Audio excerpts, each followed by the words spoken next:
அதே மாதம் ஹலோ பப்பு, தேர்தல் ஆணையம் 1991 மிகப்பெரிய மோசடி பண்ணிச்சு.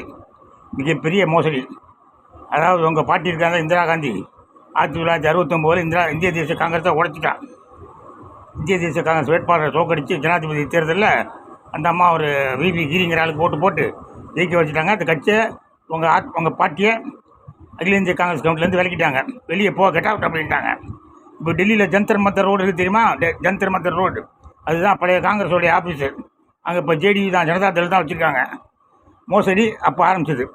உங்கள் கட்சியை இந்திய தேசிய காங்கிரஸ் அப்படின்னு சொல்லி 2 கோமாளிங்க இருந்து இந்திய தேசிய காங்கிரஸ் ஆக்கிட்டாங்க. என்னமோ நீங்கள் தான் சுதந்திரத்துக்கு போராடின மாதிரி. அதனால் அது நம்பர் 1 ஃப்ராடு. அப்போ 2009 நான் தேர்தல் நின்ன தென் சென்னையில் தேர்தல் நிற்கிறேன். பார்லிமெண்ட் தேர்தலில் என்னோடய வங்கி கணக்கில் 1977 கோடி இருக்குது. 1977 கோடி இருக்குண்ணே. நான் தான் இந்தியாவிலேயே பெரிய பணக்காரன். ஏன் சார் இப்படி சொல்லியிருக்கீங்க, நீங்கள் என்ன கிரானைட் பிஸ்னஸ் பண்ணீங்கன்னு கேட்டாங்க. இந்துஸ்தான் டைம்ஸ் டெல்லியில் இருந்தால் கேட்டாங்க. இல்லை சோனியா சொந்த கார் இல்லைன்றாங்க.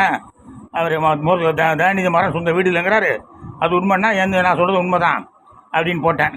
அப்போ 2014 கார்த்திக் சிதம்பரம் தெரியுமில்ல, சிதம்பரம், உங்கள் அப்பா சரி உங்கள் அப்பா கிடையாது அவர், அது என்ன டிஎன்ஏ டெஸ்ட்னு ஏதோ சொல்கிறாங்க. அந்த ராஜீவ்னு ஒருத்தர் செத்தான்ல, அவன் அவருக்காக தான் இது நம்ம சிதம்பரம் அவர்களும் ரொம்ப வேண்டியவர். அந்த சிதம்பரம் தேர்தல் ஆணையத்து கதையை மாற்றிட்டார். கார்த்திக் சிதம்பரம் நிற்கிறார் 2014 சிவகங்கையில். மிகப்பெரிய பொய் சொல்லியிருந்தார். அஃபிடவிட்டில் 148 பக்கத்துக்கு ஒரு சீவாசவான்னு சொல்லி இன்கம் டேக்ஸ் கமிஷனர் புகார் கொடுத்தாரு. அன்றைக்கி தேதிக்கு பொய்யான அஃபிடவிட் தாக்கல் செய்தால் 6 மாத சிறை தண்டனை. ஆனால் உடனே சட்டத்தையே மாற்றிட்டாங்க. இல்லை, அது சிறை தண்டனை கிடையாது, கிரிமினல் குற்றம் கிடையாது, சிவில் கோர்ட்டுக்கு என்கிட்ட எல்லாம் ஆதாரம் இருக்குது.